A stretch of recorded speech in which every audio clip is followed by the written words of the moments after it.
Hello' everyone, আজি হৈছে Sunday. বেলেগৰ কাৰণে ফানডে হ'ব পাৰে, মোৰ কাৰণে আজি কামবালি ডে। দেখিব ৰ'ব, এয়া চাওকচোন, প্ৰথমতে উঠিয়ে এয়াবিলাক চাফা কৰিব লৈছোঁ। তাৰপিছত এয়া ড্ৰয়িং ৰুমৰ টি টেবুলখন চাফা কৰি লৈছোঁ, যিহেতুকে ধূলি বালি পৰি থাকে। আৰু এয়া চাফা হোৱাৰ পিছত চাওকচোন, ইমান ধুনীয়া ক্লিন লাগে। ৰ'ব, ঘৰটো চাফা কৰাই নাই, মোৰ ড্ৰেছটো ইগন'ৰ কৰিব দেই, বহুত বেছি গৰম। সেইবাবে যি পাইছোঁ আৰু তেনেকৈ পিন্ধি লৈ পেলাই কামখিনি কৰিছোঁ।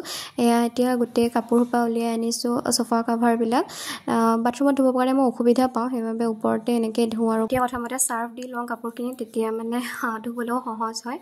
আৰু বহুত বেছি গৰম, ৰাইজ কি কম মানে। এয়া কাপোৰখিনি মই চাৰ্ফ দি ল'লোঁ, মোৰ দেখিছেনে অৱস্থা, ঘামি যাবি নাই। আৰু এয়া আমাৰ ঘৰৰ মহাপুৰুষটো ফুৰি ফুৰি আহিছে। তাৰপিছত বোলো কাপোৰখিনি চাৰ্ফত দিয়া সময়খিনি ঘৰটোৱে মুচি লওঁ। আৰু এইডাল নতুনকৈ আনিছিলোঁ, কেনেকুৱা লাগিছে জনাবচোন। আৰু বহুত বেছি সুবিধা হয় মুচিবৰ কাৰণে।